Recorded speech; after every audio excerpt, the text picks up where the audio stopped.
Hello everyone, welcome to the channel. So after a long time, have been preparing the video. So let's check कि bank Nifty में क्या कर सकते हैं. Sorry, Nifty से start करते हैं पहले एंड उसके बाद बैंक निफ्टी में चलेंगे. तो निफ्टी का क्या हुआ है कि ऑलमोस्ट इतने दिन से प्राइस जो है 1 2 3 4 5 6 6 7 ट्रेडिंग सेशन से 1 2 3 4 5 6 6 ट्रेडिंग सेशन से प्राइस जो है ऑलमोस्ट अपने हाई पर हाई बनाया जा रहा है. तो अभी यहाँ से प्राइस के एंटिसिपेटेड है कि प्राइस जो है इतना ऊपर गया है तो थोड़ा बहुत नीचे आएगा एंड वो नीचे आने का जो लेवल है वो इनिशियली अभी तो क्या है 23,435 का ही जो लेवल है यहाँ पर, यही है इसका सपोर्ट लेवल. अगर इसके नीचे कहीं एक ट्रेड होता है तो 23,165 इसके नीचे एंड यहाँ पर गया तो 22,890, ये कुछ लेवल है. And at the end last जो लेग निकल के आएगा 22,335, 22,703 थ्री 735, ये कुछ लेवल्स जो है ये तो लास्ट फाइनल है. यहाँ कहीं पर बन के आएगा इसके ऊपर, है ना. तो प्राइस ने क्या था, ये बेस था, बेस के नीचे गया, यहाँ पर काफी सारे लोगों का हैसल था एंड वो खाकर प्राइस दोबारा अंदर आ गया. एंड अगर प्राइस को अप मूव कंटिन्यू करना है तो एक सस्टेनेबल डाउन देना होगा एंड देन उसके बाद ऊपर चले तो ये एक सस्टेनेबल अप मूव होगा. अभी फिलहाल के लिए ये जो मूव है ये सस्टेनेबल नहीं है. सस्टेनेबल क्यों नहीं है कि इतने क्विक मूव में अभी यहाँ से और एक बार ऊपर जाना है तो उसको थोड़ा एक रिट्रेसमेंट देखकर देन ऊपर के लेवल को कंटिन्यू करे तो एक सस्टेनेबल मूव ऊपर की तरफ आ सकता है. इन केस अगर नीचे से नीचे ही चलने लगे और नीचे ही रहे then we will see something like this. ये जो ट्रेंड है ये कंटिन्यू होगा नीचे की तरफ, है ना. ये तो क्या डबल टॉप लगाने के लिए आया एंड प्राइस नीचे की तरफ कंटिन्यू हो सकता है. अभी क्या है, ओवरऑल एक प्राइस को यहाँ एक रिजेक्शन भी था तो उस रिजेक्शन के लिए प्राइस नीचे आए, थोड़ा एक लेवल को रिटेस्ट करे. मैं एक एंटिसिपेट कर रहा हूँ कि 23,165 को एटलीस्ट मिनिमम बेयर मिनिमम इस लेवल को तो टच करे एंड देन यहाँ से ऊपर जाकर इस टाइप का एक प्राइस एक्शन बनाए तो एक कुछ मजा आएगा मार्केट में. तो कल के लिए यही है. इंट्राडे पर चल के देखते हैं कि कल मार्केट पे क्या प्लान कर सकते हैं.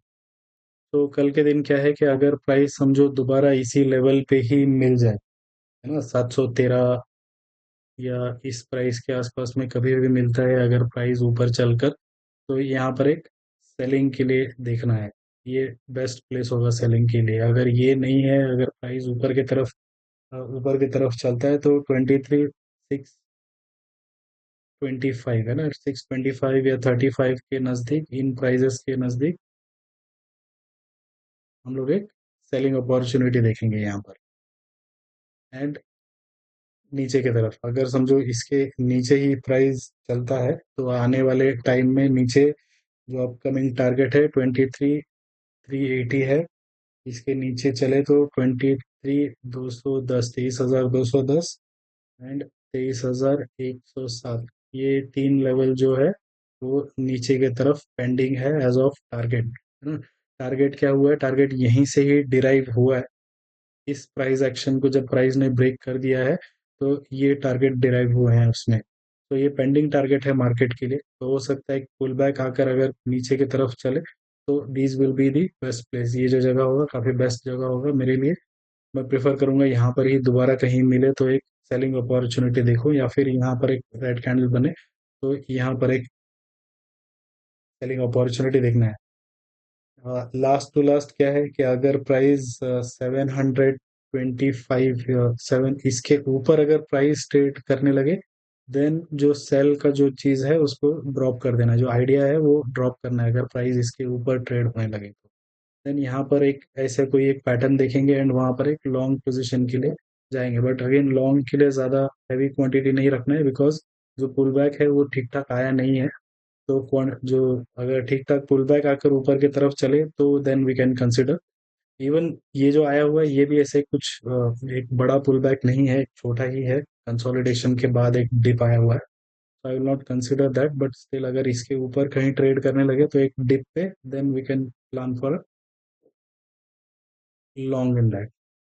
तो इसी में हम लोग एक काम करेंगे कि बैंक निफ्टी का देखेंगे कि अगर बैंक निफ्टी नीचे की तरफ चल रहा है यहाँ से, तो नीचे जो पहला ही जो सपोर्ट है अभी 51,000 का एक सपोर्ट है, या 35, 51,035 का सपोर्ट। अगर इसके नीचे अगर प्राइस अगर ट्रेड करे करे तो 50,400 एंड देन 49,765, ये नीचे के तीन लेवल्स है जो प्राइस रिटेस्ट कर सकता है नीचे।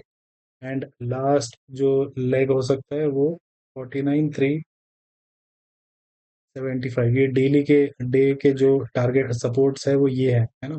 तो इन सपोर्ट्स के आसपास में प्राइस अगर रिट्रेसमेंट लेता है, अगर इफ यू मार्क यहाँ से यहाँ का फिब रिट्रेसमेंट मार्क करोगे तो it will be close to these levels. तो इंट्राडे में यहाँ पर हम लोग क्या प्लान करेंगे कि सिमिलर प्लान रहेगा कि अगर प्राइस कहीं हमको पुल बैक करके मिलता है, then that place will look to short, so which is around 51,450 है ना। इन प्राइस के इस लेवल के आसपास में अगर प्राइस एक कंसोलिडेशन या एक रेंज बनाता है, देन यहाँ पर एक शॉर्ट अपॉर्चुनिटी के लिए जाएंगे।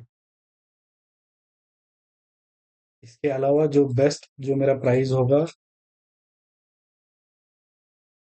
तो short will be at 51,600 five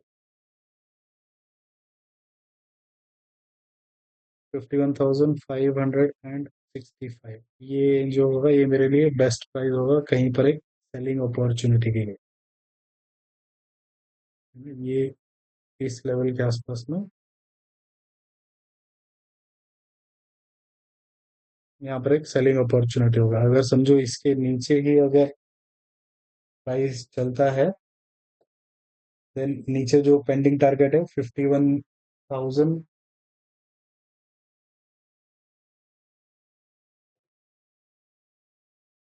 50,920 नीचे आ सकता है। एंड अगर इसके नीचे चले तो 5800 एंड देन 5050, ये नीचे के पेंडिंग टारगेट्स नीचे की तरफ आ सकते हैं अगर प्राइस इसके नीचे डायरेक्टली गए तो। अगर बेस्ट होगा प्राइस एक पुल बैक दे दे एंड देन वहां से नीचे आ जाए। अगर समझो गैप डाउन होता है तो एक क्लोजिंग के तरफ का वेट करेंगे and then will look for a shorting opportunity. अगर in case gap up open होता है एक और एक अप दे सके तो प्राइस, एंड यहाँ कहीं पर एक शॉर्ट अपॉर्चुनिटी के लिए जाएंगे। तो thank you very much, thank you for watching and see you all in the next video.